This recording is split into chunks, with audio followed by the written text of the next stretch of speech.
వందే శంభుమాపతిం సురగురుం వందే జగత్కారణం వందే పన్నగభూషణం మృగధరం వందే పశూనాం పతిం వందే సూర్యశశాంకవక్నినయనం వందే ముకుందప్రియం వందే భక్తజనాశ్రయం చ వరదం వందే శివం శంకరం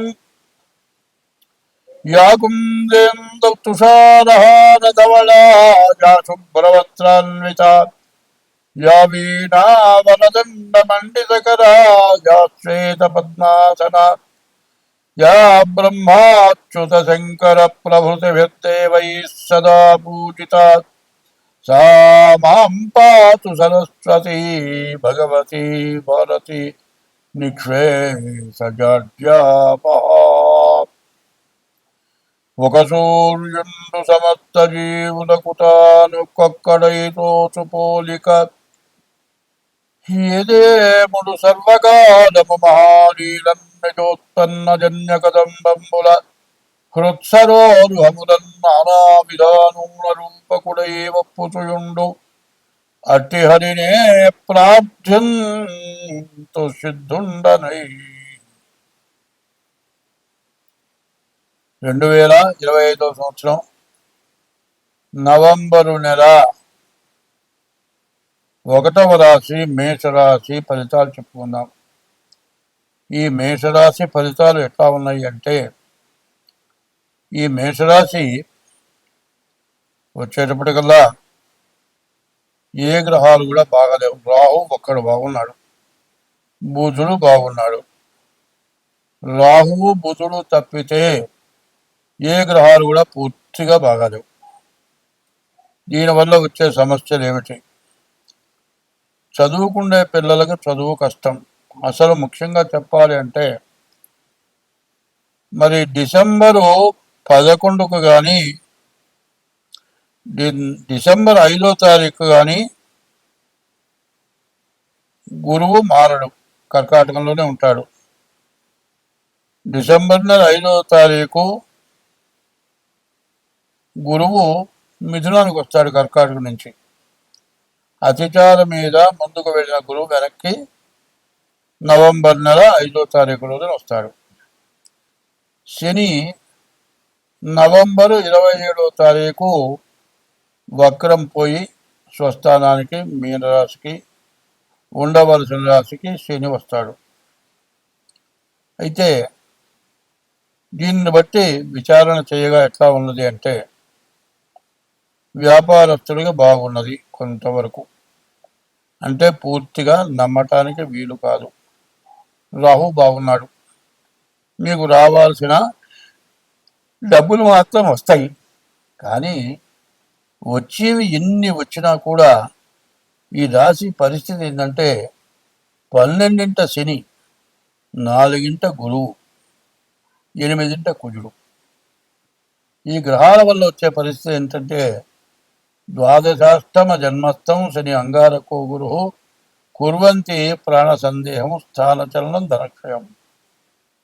ఈ 12ంట ఉన్న శని, 8ంట ఉన్నటువంటి కుజుడు, 4ంట ఉన్న గురువు వల్ల ఉన్న స్థానం నుంచి వెళ్ళిపోవటం, డబ్బులు విపరీతంగా ఖర్చు అయిపోవటం, విపరీతమైన సమస్యలు రావటం. ద్వాదశాష్టమ జన్మస్థం శని అంగారకో గురు కుర్వంతి ప్రాణ సందేహం, బతకడం కూడా కష్టంగా ఉంటుంది.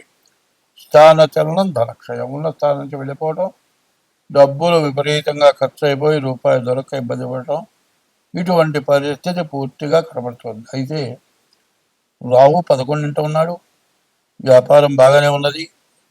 అంతవరకే వ్యాపారస్తులు రియల్ ఎస్టేటు, స్టాక్ మార్కెట్, మరి విదేశ వ్యాపారాలు ఇవన్నీ కూడా బాగున్నాయి. కానీ వ్యవసాయదారులకే బాగాలేదు. మరి శని కూడా పూర్తిగా బాగాలేడు, మరి గురువు బాగాలేడు, కుజుడు బాగాలేడు. ఉన్న గ్రహాలు రాహు రవి తప్పితే ఏ గ్రహాలు బాగాలేవు. దీనివల్ల వచ్చే సమస్య ఏమిటి? విపరీతమైన ఖర్చులు, అనుకోని ఖర్చులు, అనారోగ్యాలు, సమస్యలు, కాదు ఒక్కోసారి యాక్సిడెంట్లు కూడా అవడానికి అవకాశం ఉంది. చేసే ఉద్యోగం చోట మానుకోవాల్సి రావటం, ఇవ్వవలసిన చోట తప్పనిసరిగా తల తాకట్టు పెట్టి ఇంట్లో డబ్బులు అయిపోయినా కూడా అప్పు తెచ్చి బాకీ తీర్చాల్సిన పరిస్థితులు ఉన్నాయి. ఇవన్నీ కూడా గోచారంతో చెబుతున్నాం. దీన్ని బట్టి మీరు ఆలోచించి ఏం చేయాలంటే, మీకు డేట్ ఆఫ్ బర్త్ ఉంటే తారీఖు, నెల, సంవత్సరం, టైము, లేకపోతే అరిచేతులు హస్త సాముద్రిక ద్వారా కానీ ఈ రాశి వాళ్ళు జాతకం చూపించుకోవడం అవసరం. ఎందుకంటే ఇప్పుడు చెప్పింది గోచారం, ఇంతవరకు చెప్పింది గోచారం, పూర్తిగా నష్టమే కనపడుతుంది. మరి గ్రహచారం అంటారు, పుట్టిన టైంని బట్టి గ్రహచారం. గోచారం 25 వంతులే, గ్రహచారం 75 వంతులు ఉంటుంది. దాంట్లో ఏదన్నా బాగుంటే మీకు అన్ని విధాల మంచి జరగడానికి అవకాశం ఉంది. కానీ చెప్పాలంటే పూర్తిగా ఉన్న డబ్బులు, సంపాదించుకున్న డబ్బులు, ఇవన్నీ చాలక ఇంకా అప్పులు, ఇటువంటి విపరీతమైన ఇబ్బందులు, కష్టాలు, ఆరోగ్యాలు, అనారోగ్యాలు, యాక్సిడెంట్లు, ఇట్లాంటి సమస్యలన్నీ వచ్చి మరి మీ అవసరాలను ఆగిపోయి ఇబ్బందులు పడే పరిస్థితి కనబడుతుంది. కాబట్టి ఈ రాశి వాళ్ళు ఎంత జాగ్రత్త పడితే అంత మంచిది. స్వస్తి. 2025 సంవత్సరం నవంబర్ నెల 3వ రాశి మిథున రాశి ఎట్లా ఉందో చూద్దాం. ఈ మిథున రాశి పరిస్థితి ఏమిటి అంటే, ఈ మిథున రాశి వాళ్ళకి వ్యాపారాలు అన్ని విధాలా బాగున్నాయి.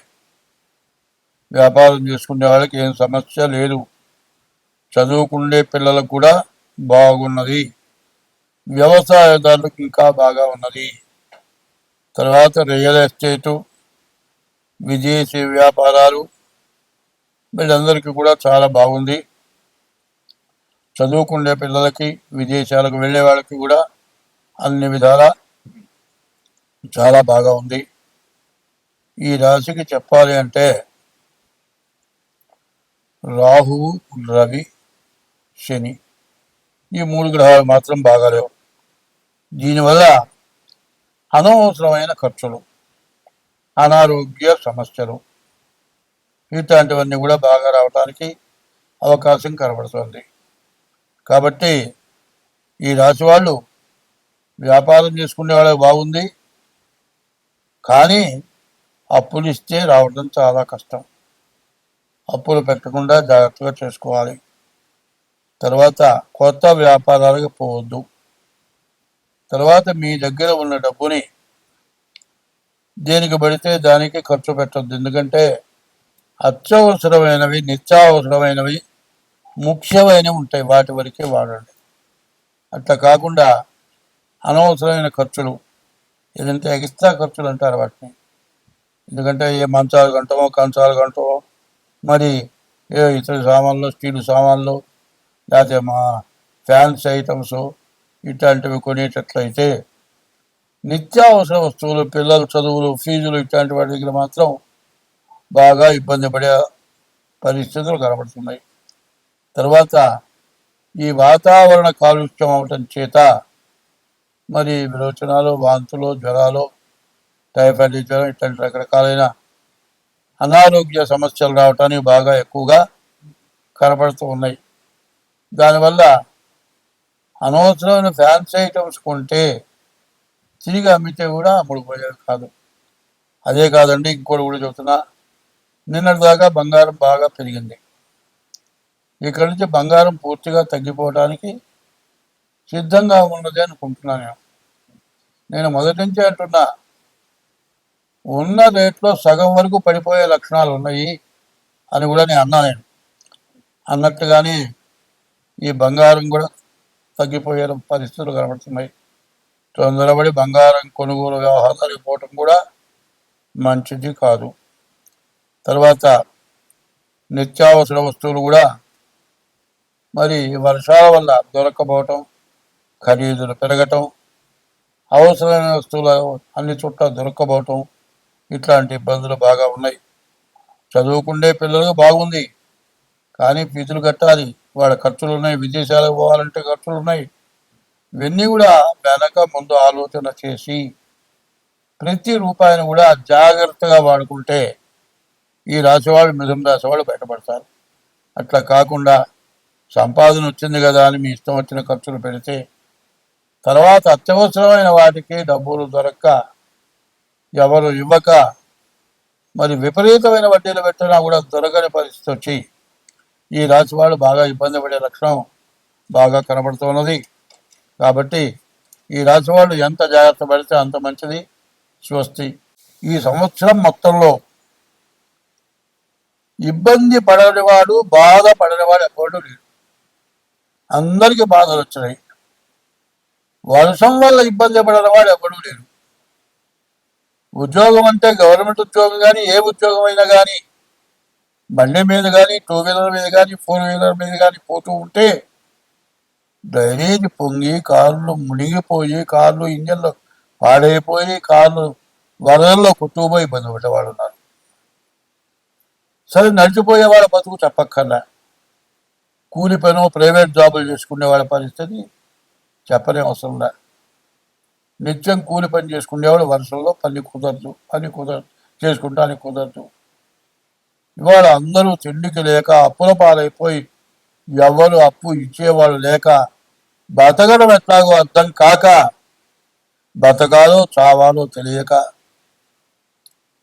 కొట్టుమిట్టాడుతున్నారు ప్రజలంతా కూడా. ఈ బాధలు ఎందుకు వచ్చినాయి అంటే యుద్ధం వచ్చింది. డీజిల్ దగ్గర నుంచి పెట్రోల్ దగ్గర నుంచి అన్నీ పెరిగిపోయినాయి. వీటి వల్ల ప్రతి వస్తువు ధరలు పెరుగుతాయి. ప్రపంచ మరి రాజకీయ నాయకులు కానీ మరి రాజ్య పరిపాలకులు కానీ ఎవరు ఏం చేయలేరు. ఈ పెరిగిన దాన్ని ఎట్లా కొన్నాళ్ళు మళ్ళీ సక్రమైన దారి వచ్చి పంటలు వచ్చి కనీసం కూరగాయలు కూడా దొరకని పరిస్థితి వచ్చింది. ఇప్పుడు ఎవరు దిక్కు? దేవుడే. దేవుణ్ణి పూజించక తప్పదు. ప్రతివాళ్ళు కూడా ఈశ్వరుని, విష్ణుమూర్తిని, ఇష్ట దైవాన్ని, తల్లిదండ్రుల్ని, కులదేవతల్ని గట్టిగా మనస్సు పెట్టి పూజిస్తేనే కొంతైనా బాధలు తీరుతాయి. అదే కాదండి, ఎవరు ఎన్ని చేసినా బతికున్న తల్లిదండ్రులకి అన్నం పెట్టకపోవటం, వాళ్ళు తిన్నారా తినలేదా చూడకపోవటం, కనీసం వాళ్ళని వృద్ధాశ్రమాలకు పంపించడం, తర్వాత విదేశాల్లో ఉన్నవాళ్ళు వృద్ధాశ్రమంలో ఉన్న తల్లిదండ్రులు చచ్చిపోతే రాకపోవటం, దహనం చేయకపోవటం, కర్మ చేయకపోవటం, ఇవి చెయ్యరాని మహాపాపాలు.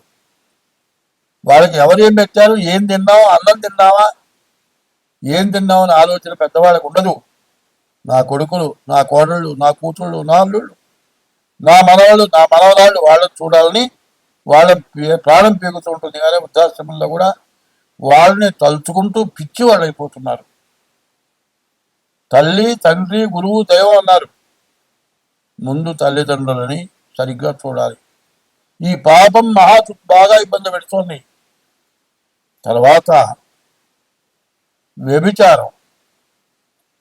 భార్య, మనకు హిందూ సాంప్రదాయంలో భార్యాభర్త ఇద్దరే కుటుంబం కాకుండా విపరీతమైనటువంటి పరస్త్రీ వ్యామోహం, పరపురుష వ్యామోహం.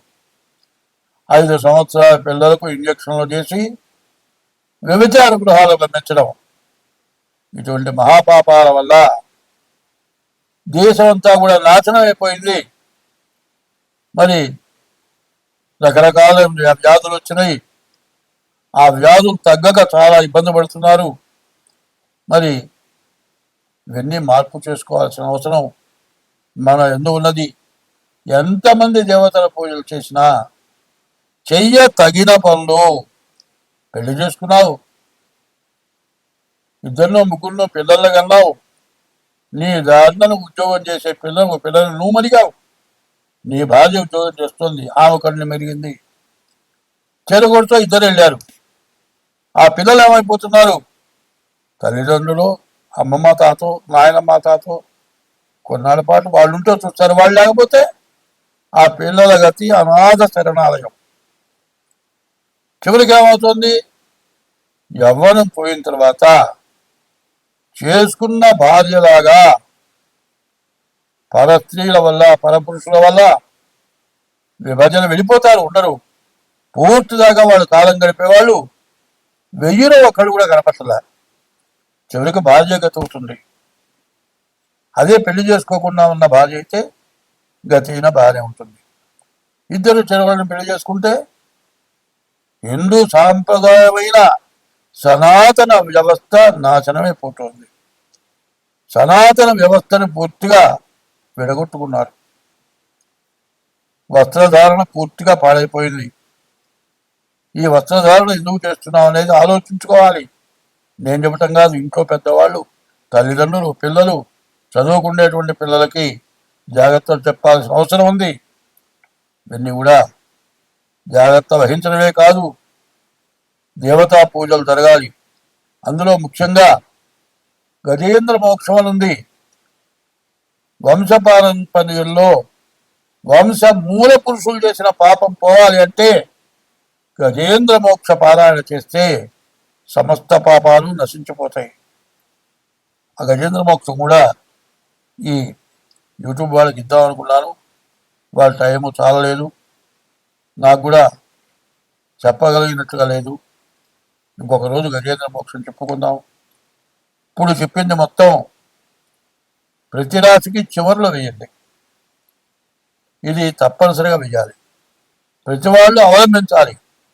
భర్తని భార్య, భార్యను భర్త, అత్తమామల్ని కోడలు, తల్లిదండ్రుల్ని కొడుకు జాగ్రత్తగా చూడటం, వాళ్ళకి బాధ లేకుండా సంతోషంగా బతికేటట్లుగా చేయటం, పరస్త్రీ వ్యామోహాలు లేకుండా చేసుకున్న భార్యతో సక్రమంగా ఉండటం. వీటి తర్వాత దేవతా పూజలు. ఇట్లాంటి పాపాలన్నీ చేసి ఇన్ని దేవతల పూజలు చేసినా, నీవు ఎన్ని మంత్రానుష్ఠానాలు చేసినా మొత్తం వృధా. ఎందుకంటే సాంప్రదాయమైనటువంటి లక్షణాలు ఉండాలి. ఏవైనా ఉంటే మానుకోవాలి. మానుకున్న తర్వాతే దేవతా పూజలు చేయాలి. నా ఇష్టం వచ్చినట్లు నేను తిరుగుతాను, ఎన్నో పూజలు చేస్తానంటే ఎవరూ బాగుపడలేరు.